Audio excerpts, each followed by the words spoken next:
लेकिन आज वर्तमान की स्थितियां कुछ ऐसी बन गई है कि प्रभावना की जगह अप्रभावना ज़्यादा हो रही है। और ये भी देखने में आया जब से आचार्य का समाधि के साथ मरण हुआ उसके बाद की परिस्थितियां और ज़्यादा विकट हो गई। प्रभावना की जगह अप्रभावना ज़्यादा हो गई। वर्चस्व मेरा ज़्यादा हो, तुम्हारा ज़्यादा हो, ये बात मुनि के लिए, साधु के लिए कभी होती ही नहीं। साधु जो भी बनता है वह केवल अपने आत्म कल्याण के लिए बनता है कि मेरे द्वारा प्रभु किसी भी जीव को किसी प्रकार का कष्ट न हो। अब वो इस तरह से वर्तमान में श्रावक भी इसमें इन्वॉल्व होकर के और मुनियों के बारे में भी अपनी राय व्यक्त कर रहे हैं।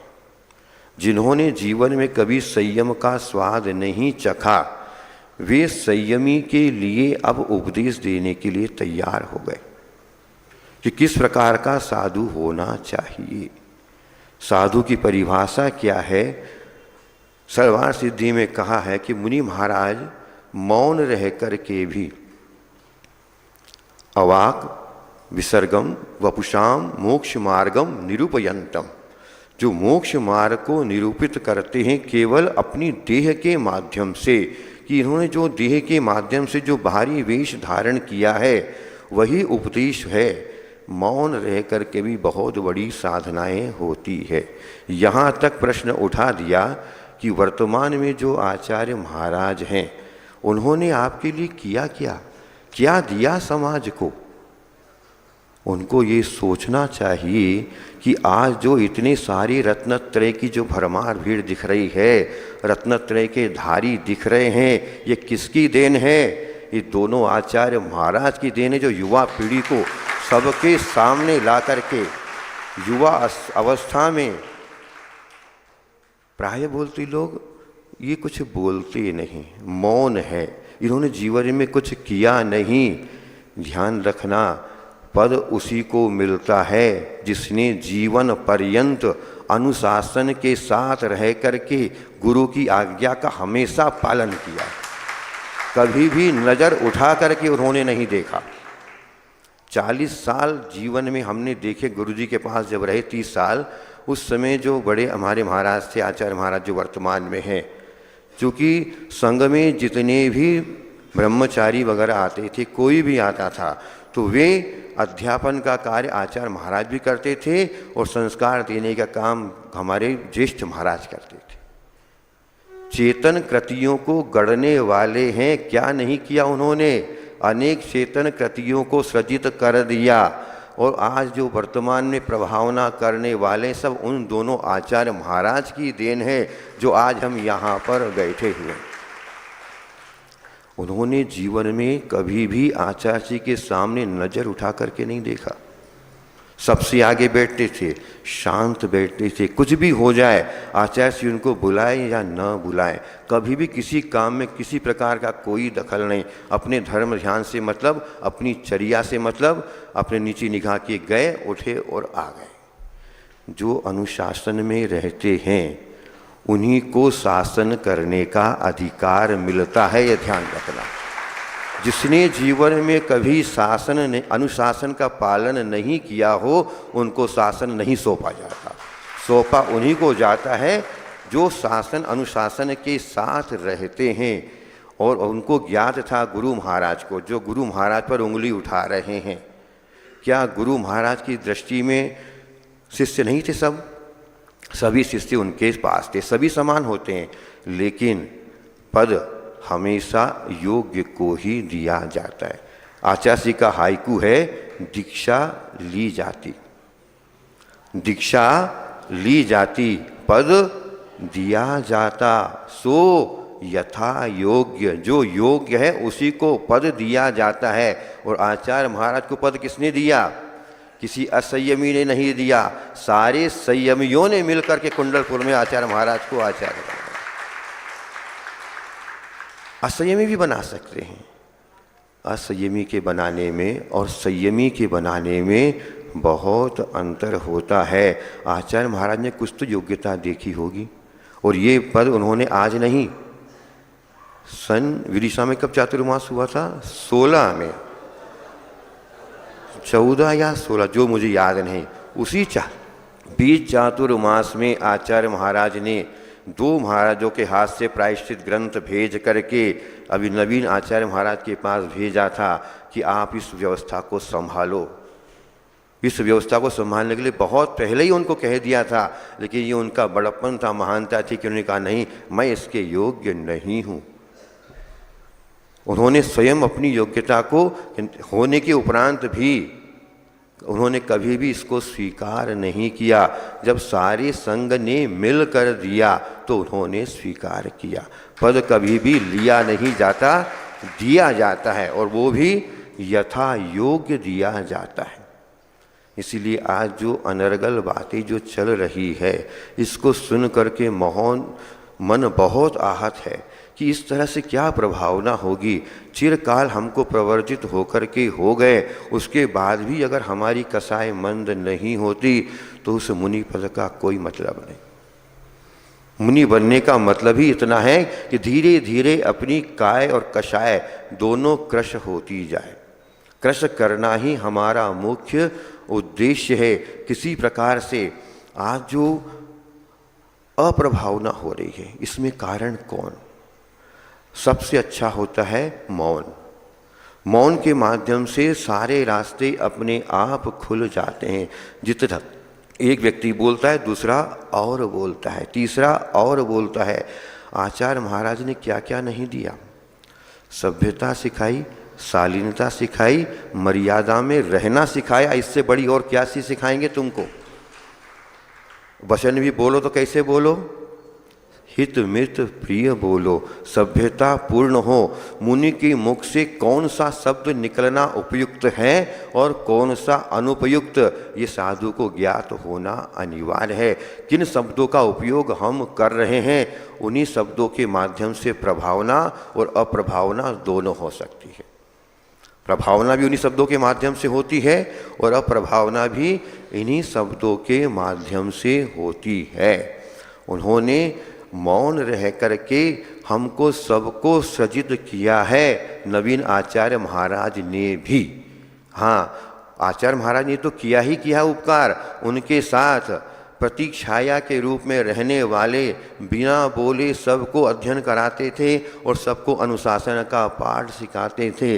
तभी जाकर के आज इतने अनुशासित संघ आज बृहत रूप में जिन धर्म की महान प्रभावना कर रहा है।